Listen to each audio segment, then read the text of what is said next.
Eu vou compartilhar com vocês uma história muito triste e que eu achava que a minha geração não ia escutar uma história dessas no presente, de tão horripilante que é um crime contra a humanidade, que é o crime do genocídio dos índios na Amazônia.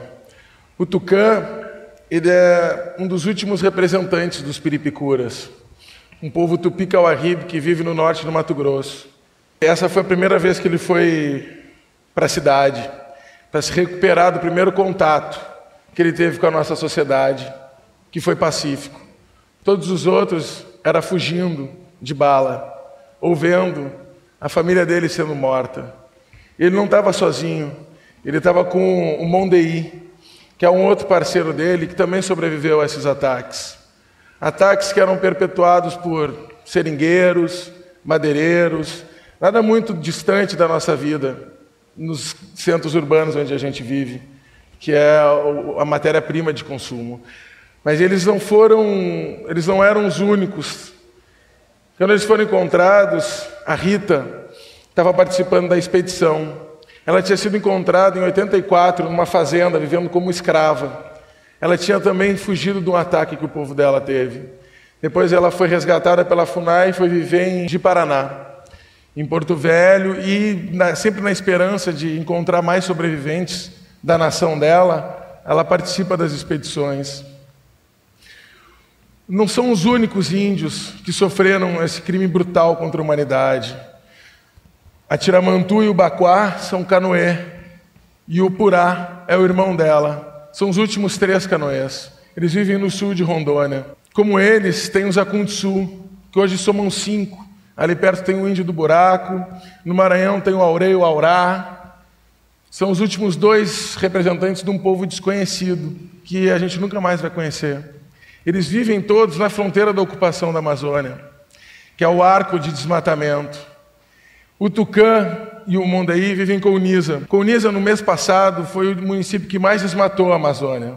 Enquanto a gente está aqui, o pau está comendo lá, com muita violência. Compartilhar uma história dessa é uma coisa que nos faz refletir sobre o país que a gente está. A história do Brasil faz com que a gente entenda essa dinâmica de progresso e desenvolvimento que a gente acha que está sendo colocada, mas que produz o maior crime contra a humanidade, que é a destruição da própria humanidade. Aceitar que isso foi produzido, essa violência, é o início de uma reparação, para que a gente deixe de ter manifestações de intolerância contra os índios no Brasil, a gente deixa de ter manifestações de pessoas que preferem colocar um progresso e desenvolvimento contra a própria humanidade, coisas que saem em revistas, saem em jornais, saem na televisão, saem em papo de bar, e que isso chega com muita força nessas fronteiras econômicas da Amazônia. Isso é um meio da gente entender, tentar aceitar e tocar a vida com mais respeito humano, pelo menos. O Tucã, ele está vivo e ainda há esperança de que hajam mais outros índios dessa etnia nessa região. Ele vive numa área demarcada, interditada pela FUNAI de 200 mil hectares, que está completamente cercada de madeireiras. Não se sabe quantos ainda tem vivos por ali. Ainda podem existir mais. Acontece que a gente continua caçando eles. A gente continua consumindo a madeira que vem nessa região. E a gente continua não aceitando os índios como seres humanos que têm direito.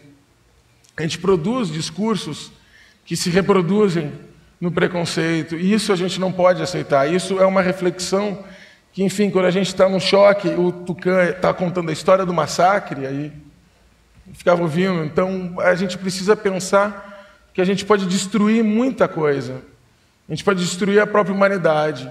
Um povo indígena, a gente teve a oportunidade de ver aqui, quanto mais vocês conviverem na Amazônia, vocês, não só na Amazônia, mas vocês vão ver que a riqueza de uma nação indígena é uma riqueza completa de uma humanidade. Tem mundo, céu, espírito, parente. O Tucã não tem mais pai, não tem mais mãe, não tem mais mulher, não tem mais primo, não tem mais filho. Todo mundo foi assassinado. Ele vive hoje como um refugiado na floresta, que a gente está destruindo. E ele é a face mais sensível disso.